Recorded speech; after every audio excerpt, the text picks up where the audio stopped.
इस कहानी की शुरुआत में हमें फ्रांस की गलियों में कुछ ब्रिटिश सोल्जर्स को भागते हुए दिखाया जाता है। उनके पीछे जर्मनी की यानी कि हिटलर की आर्मी होती है और लगभग सभी को मार देते हैं, लेकिन इसमें से एक सोल्जर जिसका नाम टॉमी होता है वो यहाँ से भागने में कामयाब हो जाता है और डंकर बीच पहुँच जाता है। दरअसल ये वो वक्त था जब जर्मनी की आर्मी बहुत ज्यादा पावरफुल थी और अलायंस की जो आर्मी थी जिसमें बहुत सारे मुल्क एक साथ मिलकर हिटलर के खिलाफ लड़ रहे थे, उन सभी को यहाँ से खदेड़ कर हिटलर की आर्मी ने बीच पर फंसा दिया था। इस वक्त लगभग फ्रांस का बहुत बड़ा हिस्सा हिटलर के कब्जे में था, जहाँ डंकर बीच पर हजारों ट्रूप्स फंसे हुए थे जो सब वापस अपने घर जाना चाहते थे। यही टॉमी एक दूसरे सोल्जर से मिलता है जिसका नाम गिब्सन है। दरअसल गिब्सन वहाँ पर अपने साथी को दफना रहा होता है, टॉमी भी उसका साथ देता है। इन दोनों की आंखों में खामोशी और उदासी है। दरअसल यहाँ पर जितने भी सोल्जर्स हैं वो सब की सब जंग से थक चुके हैं और अब ये सब के सब अपने घर वापस जाना चाहते हैं। यहाँ इस बीच पर लगभग 3 लाख सोल्जर्स होते हैं। तभी जर्मनी के फाइटर प्लेन्स यहाँ पर आकर इनके ऊपर बॉम्ब गिराना शुरू कर देते हैं, जिसमें कई सोल्जर्स और भी जख्मी हो जाते हैं और इस बात का फायदा उठाकर टॉमी और गिब्सन एक जख्मी सिपाही को उठाकर शिप तक ले जाते हैं। दरअसल ये एक हॉस्पिटल शिप है और ये दोनों के दोनों इस जख्मी सिपाही के सहारे यहाँ से शिप से निकलना चाहते हैं, पर इन दोनों को इस शिप में नहीं आने दिया जाता। अब शिप तक जाने के लिए जो रास्ता है जिसे मॉल कहा जाता है, ये दोनों के दोनों उसके नीचे छुप जाते हैं ताकि जब अगला शिप आए तो ये उसमें बैठकर यहाँ से निकल जाएं। अब जब हॉस्पिटल शिप मॉल से थोड़ा सा दूर जाता है तभी डाइव बॉम्बर्स उस पर अटैक कर देते हैं, जिससे शिप डूबने लगता है। सभी उसे कूदना शुरू कर देते हैं और इसी अफरा तफरी में ये एक सोल्जर की जान बचाते हैं जिसका नाम एलेक्स होता है और रात के अंधेरे में ये ब्रिटिश वॉरशिप तक पहुँच जाते हैं जो समंदर में खड़ा होता है। अब ये तीनों के तीनों इस शिप में पहुँच चुके हैं। टॉमी और एलेक्स शिप के अंदर खाना खा रहे होते हैं जबकि गिब्सन शिप के ऊपर होता है और उसी वक्त पानी के अंदर से इनके शिप पर हमला हो जाता है। अब ये शिप भी डूबने लगता है। टॉमी और एलेक्स फंस चुके हैं तभी वहाँ पर गिब्सन पहुँच जाता है और वो दरवाजा खोलकर इन दोनों को डूबने से बचा लेता है। इसके बाद ये तीनों के तीनों तैर कर समंदर के किनारे पहुंचकर अपनी जान बचा लेते हैं। ये तीनों के तीनों अब हताश हो चुके हैं। ये समझ चुके हैं कि चाहे ये कितनी भी कोशिशें कर लें लेकिन ये डंकर से निकल नहीं सकते।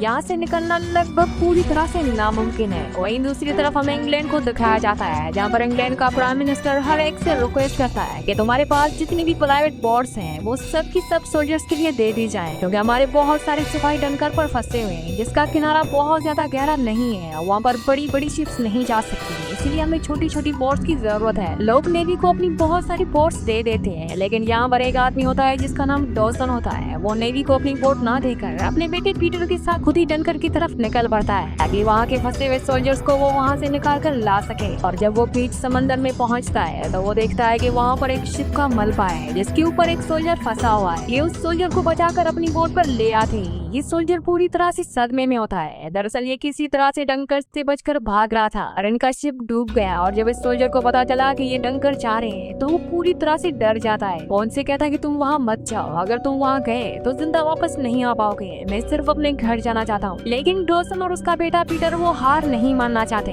इसलिए वो डंकर पहुंचकर कुछ और सोल्जर्स को बचाना चाहते हैं। इनके साथ एक और लड़का होता है जिसका नाम जॉर्ज होता है। अब जिस सोल्जर को उन्होंने बचाया होता है वो पूरी तरह से डर जाता है। वो उनकी बोट का कंट्रोल अपने पास लेना चाहता है, इसीलिए जॉर्ज और उसके बीच में हाथापाई शुरू हो जाती है, जिस वजह से जॉर्ज के सर में गहरी चोट आती है। पीटर उसे संभालता है, उसके सर पर पट्टी करता है और अब पीटर को पता चलता है कि जॉर्ज को दिखना बंद हो गया है क्योंकि उसका सर का जो जख्म है वो बहुत गहरा है। लेकिन जॉर्ज को इस बात का कोई भी गम नहीं है। जॉर्ज हमेशा से कोई अच्छा बहादुरी का काम करना चाहता था ताकि उसकी फोटो अखबार में आए और उसकी टीचर उसके सभी दोस्त देखें कि जॉर्ज कितना बहादुर है। जॉर्ज के सर पर चोट लगने के बाद वो सोल्जर भी पूरी तरह से शांत हो चुका है और पीटर के फादर अब बोट को एक बार फिर से डंकर की तरफ ले जा रहे हैं। वीडियो में आगे बढ़ने से पहले आप सबसे रिक्वेस्ट है कि आप इनसे बहुत सारे व्यूवर्स वीडियो तो देखते हैं लेकिन चैनल को सब्सक्राइब नहीं करते हैं और ना ही वीडियो को लाइक करते हैं, तो आप सबसे रिक्वेस्ट है कि चैनल को सब्सक्राइब और वीडियो को लाइक आदमी से कर दिया करें। वहीं डंकर बीच पर टॉमी गिब्सन और एलेक्स को दिखाया जाता है। इन्हें स्कॉटलैंड के कुछ सोल्जर्स दिखते हैं और ये तीनों के तीनों उनके साथ आगे बढ़ जाते हैं। तभी इन्हें वहाँ पर एक शिप दिखती है जो किनारे पर फंसी हुई होती है। इसे समंदर में ले जाना इतना आसान नहीं होगा और ये जानते हैं कि समंदर का पानी एक दिन में 2 बार बहुत ऊपर तक आता है और इन सबको उम्मीद है कि जब पानी ऊपर आएगा यानी कि हाई टाइड होगा तो उस वक्त ये इस फंसी हुई शिप को समंदर में ले जा सकती है और इस खतरनाक बीच से निकल सकते हैं। ये शिप के अंदर जाते हैं जहाँ पर शिप का कैप्टन होता है। वो उन्हें बताता है कि ये जगह बहुत खतरनाक है, तुम्हें यहाँ से निकल जाना चाहिए। और तभी इनके ऊपर जर्मन सोल्जर्स हमला कर देते हैं और जल्दी वो गोलियां चलाना बंद कर देते हैं। दरअसल जर्मन ट्रूप्स को नहीं पता होता कि इसके अंदर दूसरे सोल्जर्स छुपे हुए हैं। वो सिर्फ अपने निशाने की प्रैक्टिस कर रहे होते हैं और अब पानी का लेवल बढ़ना शुरू हो जाता है और जर्मन सोल्जर्स ने जहाँ पर गोलियां चलाई होती है वहाँ उन छेदों से पानी अंदर आना शुरू हो जाता है। और अब ये सब अच्छी तरह जानते हैं कि पानी अगर इसी तरह से अंदर आता रहा तो उनका एक छोटा सा शिप डूब सकता है और ना ही ये तैर पाएगा। ये आपस में डिस्कशन करना शुरू कर देती है, लेकिन गिब्सन कुछ भी नहीं बोलता। दरअसल जब से वो टॉमी से मिला है उसने कुछ भी नहीं बोला होता और अब टॉमी को शक होना शुरू हो जाता है कि ये एक जर्मन सोल्जर है, ये एक जासूस है। वो उस पर इल्जाम लगाता है, पर बाद में पता चलता है कि गिब्सन एक जर्मन सोल्जर नहीं है बल्कि वो एक फ्रेंच सोल्जर है। दरअसल कहानी की शुरुआत में जिस सोल्जर को वो दफना रहा था वो एक ब्रिटिश सोल्जर था और उसने उसकी वर्दी पहन ली होती है क्योंकि डंकर बीच से सबसे पहले ब्रिटिश सोल्जर को बचाया जा रहा होता है और यही वजह थी कि उसने ब्रिटिश सोल्जर की वर्दी पहन ली थी ताकि वो यहाँ से निकलकर अपने घर जा सके। लेकिन अब ये चाहकर भी अपने शिप में जो छेद हुए हैं जिनसे पानी अंदर आ रहा है उसका कोई सोल्यूशन नहीं ढूंढ पाते और अब ये शिप डूबना शुरू हो जाता है। इसके अंदर से कई सोल्जर्स बाहर निकल जाते हैं लेकिन गिब्सन का पैर जंजीरों में उलझ जाता है। वो चाहकर भी वहाँ से बाहर नहीं आ पाता और शिप के साथ ही डूब जाता है जिससे उसकी मौत हो जाती है। वहीं बाहर टॉमी और एलेक्स को दिखाया जाता है जो अपने से कुछ दूर एक बहुत बड़ी शिप को देखते हैं और ये उस तक तैरकर पहुंचना चाहते हैं ताकि अपनी जान बचा सके। वहीं आसमान में हमें 3 ब्रिटिश फाइटर प्लेन्स दिखाए जाते हैं जो यहाँ डंकर की तरफ लगातार बढ़ रहे हैं ताकि जर्मनी के उन फाइटर प्लेन्स को ये नीचे गिरा सके जो इनकी शिप्स पर इनके लोगों पर ऊपर से हमला कर रहे हैं। अब ये तीनों के तीनों फाइटर प्लेन्स जर्मन के फाइटर प्लेन्स पर हमला कर देते हैं। इनका जो कैप्टन होता है उसका फाइटर प्लेन सबसे पहले क्रैश हो जाता है और अब आसमान में 2 ही फाइटर प्लेन्स हैं जिसमें से एक पायलट फेरियर का होता है। लेकिन फेरियर का जो प्लेन है उसका जो फ्यूल गेज है उसका मीटर टूट चुका होता है, इसलिए उसे पता नहीं चलेगा कि अब उसका फ्यूल खत्म हो गया। उसे इस बात का बहुत ध्यान रखना होगा। अब ये दोनों के दोनों जर्मनी के फाइटर प्लेन से लड़ना शुरू करते हैं और बहुत जल्दी एक बॉम्बर को नीचे गिरा देते हैं। और साथ ही यहाँ पर ब्रिटिश का एक फाइटर प्लेन भी क्रैश हो जाता है और जिस जगह वो क्रैश होता है वहाँ से मिस्टर डॉसन की बोट बहुत नजदीक होती है। वो इस प्लेन को क्रैश होते हुए देख लेते हैं। इसका जो पायलट होता है वो अंदर फंस चुका होता है, वो चाहकर भी अपने प्लेन के ढक्कन को नहीं खोल पा रहा होता और तभी मिस्टर डॉसन अपनी बोट लेकर वहाँ पहुँच जाते हैं और उस पायलट की जान बचा लेते हैं और उसके बाद ये दोबारा से डंकर की तरफ बढ़ चलते हैं। वहीं आसमान में ब्रिटिश का सिर्फ एक ही फाइटर प्लेन है जिसे फेरियर चला रहा है। वो लगातार जर्मनी के फाइटर प्लेन पर हमला कर रहा है। दूसरी तरफ पानी के अंदर टॉमी और एलेक्स को दिखाया जाता है जो बड़े शिप की तरफ बढ़ रहे होते हैं, लेकिन तभी जर्मनी के फाइटर प्लेन उस पर बॉम्ब गिरा देते हैं जिससे वो भी डूबने लगता है और इनकी उम्मीद एक बार फिर से टूट जाती है। लेकिन तभी मिस्टर डॉसन अपने बेटे के साथ यहाँ स्पीच तक पहुँच जाती है और वो बहुत सारे सोल्जर्स को बचा लेते हैं, लेकिन वो उस शिप के करीब नहीं जाते हैं जो डूब चुकी होती है क्योंकि उसका बहुत सारा ऑयल पानी में तैर रहा होता है और वैसे भी इनकी पूरी बोट भर चुकी है जिसमें टॉमी और एलेक्स भी हैं। मिस्टर डॉसन ने यहाँ पर कई सोल्जर्स की जान बचा ली है। साथ ही मिस्टर डॉसन की तरह यहाँ पर और भी बहुत सारे लोग अपनी बोट्स लेकर पहुँच चुके होते हैं जो सोल्जर्स को बचा रहे होते हैं। वहीं आसमान में फेरियर को दिखाया जाता है जो जर्मन फाइटर प्लेन से लड़ रहा होता है और एक एक करके वो लगभग सभी फाइटर प्लेन को नीचे गिरा देता है। इस वजह से मिस्टर डॉसन और उन्हीं की तरह कई सारी बोट्स पर जर्मन बॉम्ब्स नहीं गिरा पाते और इस तरह से कई सोल्जर्स को बचा लिया जाता है। लेकिन मिस्टर डॉसन की बोट में जॉर्ज था जिसके सर पर चोट लगी थी और उसने अपनी आंखों की रोशनी खो दी थी। अब उसकी मौत हो चुकी है, लेकिन ये उस सोल्जर को नहीं बताया जाता जिसकी वजह से उसके सर पर चोट लगी थी, क्योंकि मिस्टर डॉसन और उनका बेटा पीटर जानते हैं कि ऐसा उस सोल्जर ने जानबूझकर नहीं किया था। दरअसल वो डरा हुआ था, इसलिए वो अपनी जान बचाने के लिए ऐसा कर रहा था और अगर उसे ये बात बताई गई तो वो जिंदगी भर इस सदमे से निकल नहीं पाएगा। वहीं फेरियर का अब जो प्लेन होता है उसका पेट्रोल पूरी तरह से खत्म हो चुका है और वो बीच पर किनारे पर आकर क्रैश हो जाता है। फेरियर अपने प्लेन को जला देता है और उसके बाद जर्मन सोल्जर्स उसे गिरफ्तार कर लेते हैं। वहीं डंकर से लगभग 3 लाख सोल्जर्स को बचा लिया जाता है, लेकिन अब भी यहाँ पर कमांडर्स रुक जाते हैं क्योंकि यहाँ पर फ्रेंच सोल्जर्स भी हैं और वो उन्हें भी बचाना चाहते हैं। वहीं सभी सोल्जर्स इंग्लैंड वापस पहुँच जाते हैं जहाँ सब उनका वेलकम करते हैं क्योंकि ये अपनी जान पर खेलकर दुश्मन से लड़ने गए थे। हालांकि ये वहाँ से जीत कर नहीं आ पाए, लेकिन इनकी बहादुरी को हर कोई सैल्यूट करता है। टॉमी चर्चिल का स्टेटमेंट पढ़ता है जिसमें उसने बताया होता है कि हमने 45,000 के बचने की उम्मीद की थी, लेकिन 3,35,000 सोल्जर्स को बचा लिया गया। हमारा ऑपरेशन सक्सेसफुल हो गया। वहीं पीटर को दिखाया जाता है जो जॉर्ज की कहानी मीडिया में सबको बताता है और उसकी पूरी कहानी अखबार में छपती है और उसका फोटो भी अखबार में छपता है, जो हमेशा से जॉर्ज का एक सपना था। हालांकि ब्रिटिश प्राइम मिनिस्टर चर्चिल ने अपने 3,35,000 सोल्जर्स को डंकर बीच से बचा लिया। इसी के साथ इस मूवी का एंड हो जाता है। अगली कहानी आप किस मूवी पर सुनना चाहते हैं मुझे नीचे कमेंट्स में जरूर बताना, क्योंकि मैं आपकी कमेंट्स पढ़ता हूँ और आपके प्यारे प्यारे कमेंट्स का बहुत बहुत शुक्रिया।